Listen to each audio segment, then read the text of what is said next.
আসসালামু আলাইকুম বন্ধুরা, সবাই কেমন আছেন? আশা করি প্রত্যেকেই ভালো আছেন। আপনারা ভিডিওর টাইটেল থাম্বনেল দেখে বুঝে গেছেন ভিডিওর কোন বিষয় হতে চলছে। বর্তমানে একটা সমস্যা হচ্ছে বন্ধুরা ফেসবুকে, তো অনেকে দেখা যায় ফেসবুক অটোমেটিক প্রোফাইল লক হয়ে যাচ্ছে, তা আবার অনেকেই দেখা যায় আনলক করতে পারতেছেন না, তো অনেকে আবার লক করতেও চাচ্ছেন, তারা অনেকেই জানে না আবার লক করতে হয় কীভাবে। তো আজকে সম্পূর্ণ প্রসেস আপনারা দেখিয়ে দিব যে আপনার প্রোফাইলটা লক করবেন কীভাবে, অথবা লক হয়ে গেলে আনলক করবেন কীভাবে। তো তার জন্য আমি কী করছি, আমার ফেসবুকে অ্যাপসটা ওপেন করে নিচ্ছি।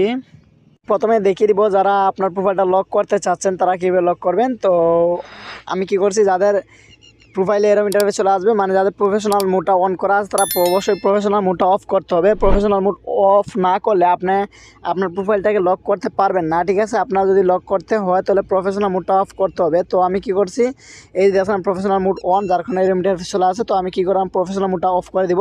তো তার জন্য আমি কী করছি, প্রথমে আমার এখানে যে 3 ডট রয়েছে 3 ডটের উপরে একটা ক্লিক করে দিচ্ছি। 3 ডটের উপরে ক্লিক করার পরে আপনি এখান দেখতে পারবেন, আবার এখান দেখতে পারবেন যে টার্ন প্রফেশনাল মোড অফ নামে অপশন, আপনি কি করবেন, এটার উপরে একটা ক্লিক করে দেবেন। তো এটার উপরে ক্লিক করার পরে আমি এই ইন্টারফেস চলে আসবে। তারপর আমি কন্টিনিউ নামে যে অপশন দেখতে পাচ্ছেন, কন্টিনিউ এটার উপরে একটা ক্লিক করে দিচ্ছি। এটার উপরে ক্লিক করার পর টার্ন অফ নামে অপশন আবার দেখতে পাচ্ছেন, টার্ন অফের উপরে একটা ক্লিক করে দেবেন। তো আমার প্রফেশনাল মোডটা অফ হয়ে গেছে, ঠিক আছে। তো এখন আমি আমার প্রোফাইলটা লক করতে পারবো, ঠিক আছে। তো এখন আমি কী করছি, ক্লোজ নামে অপশন এটার উপরে একটা ক্লিক করে দিলাম।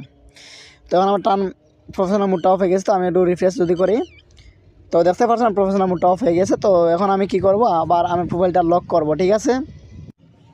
তার আগে আপনারা বলতে চাই যে আপনার প্রোফাইলটা লক করলে আপনাদের কি সুবিধা হবে। তো বিশেষ করে যারা মহিলারা ফেসবুক চালান, তো অনেক সময় দেখা যায় বিভিন্ন ধরনের সমস্যা করে, বা ফটো পোস্ট করলে দেখা যায় তারা ফটো ডাউনলোড করে বিভিন্ন জায়গায় বিভিন্ন মতন পোস্ট করে, বিভিন্ন কিছু লেখে তাদের মতন পোস্ট করে। তো আপনি যদি প্রোফাইলটা লক করে রাখেন, আপনার প্রোফাইলে স্ক্রিনশট কেউ নিতে পারবে না, অথবা আপনার ফটো কেউ ডাউনলোড করতে পারবে না। আর যারা আপনার ফ্রেন্ড লিস্টে নাই তারা আপনার প্রোফাইলেও প্রবেশ করতে পারবে না, ঠিক আছে।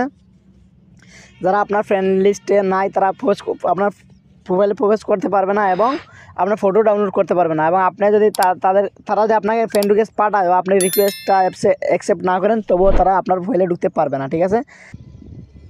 তো লক করার জন্য আমি কী করছি, আবারও আমি কী করতে হবে, আবার 3 ডটের উপরে একটা ক্লিক করতে হবে। তো আমি 3 ডটের উপরে আবার ক্লিক করলাম। 3 ডটের উপরে ক্লিক করার পরে আপনি আবার একটা ইন্টারফেস দেখতে পারবেন এখানে লক প্রোফাইল নামে। তো যখন আমি লক প্রোফাইল এটার উপরে একটা ক্লিক করে দিচ্ছি। তো এই অপশনটা আপনার প্রফেশনাল মোড অন থাকলে খুঁজে পাবেন না। তো অবশ্যই প্রফেশনাল মোডটা অফ করে নেবেন আগে আপনার প্রোফাইলটা লক করতে হলে। তো আমি এটার উপরে ক্লিক করলাম। তো এটার উপরে ক্লিক করার পরে আবার লক ইওর প্রোফাইল নামে অপশন দেখছেন, এটার উপরে একটা ক্লিক করে দিচ্ছি, ঠিক আছে। তো ওটার উপরে ক্লিক করার পর আমি নিচের দিকে ওকে নাম অপশন চলে আসতো, আমি ওকের উপরে একটা ক্লিক করে দিচ্ছি।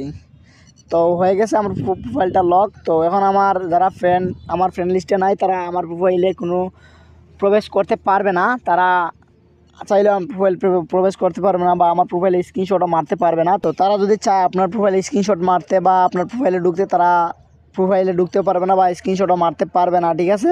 এভাবে আপনার প্রোফাইলটা আপনি লক করে নিতে পারবেন, ঠিক আছে। আবার যদি আপনি আনলক করতে চান, আবার আনলক করতে হলে কী করবেন, আবার আপনি আপনার প্রোফাইলে যাবেন। প্রোফাইলে আসার পরে আবার আপনি কী করবেন, আপনার এখান দিয়ে দেখছেন যে আবার 3 ডট, ও 3 ডটের উপরে আবার ক্লিক করতে হবে। এখানে আবার ক্লিক করার পরে আপনি এখানে আগে ছিল লক প্রোফাইল নামে, এখন দিচ্ছে আনলক প্রোফাইল। তো আবার কী করবেন, আনলক প্রোফাইল এটার উপরে একটা ক্লিক করবেন। এটার উপরে ক্লিক করার পরে আবার নিচের দিকে বন্ধুরা উপর দিকে দেখতে পাচ্ছেন এই যে আনলক নামে অপশন, আবার আপনি কী করুন, আনলক এটার উপরে একটা ক্লিক করে দেবেন, ঠিক আছে। তো এটার উপরে আমি ক্লিক করলাম। এটার উপরে ক্লিক করার পরে আনলক ইওর প্রোফাইল নামে অপশন, আমি যদি এটার উপরে ক্লিক করি আমার প্রোফাইলটা আবার আনলক হয়ে যাবে, ঠিক আছে। তো আমি আবার আনলকের উপরে ক্লিক করলাম। তো তারপর আবার নিচে ওকেতে ক্লিক করে দিচ্ছি। তো ঠিক আছে, তো আমার প্রোফাইলটা এখন আবার আনলক হয়ে গেছে। তো এভাবে আপনি চাইলে আপনার প্রোফাইলটা লক অথবা আনলক করে নিতে পারবেন, ঠিক আছে। তো এই ছিল আজকের ভিডিওটা ভালো লাগলে চ্যানেলটি সাবস্ক্রাইব করে পাশে থাকবেন এবং কমেন্ট করে জানাবেন আপনার কোন ধরনের ভিডিও পর্যন্ত। ধন্যবাদ সবাইকে।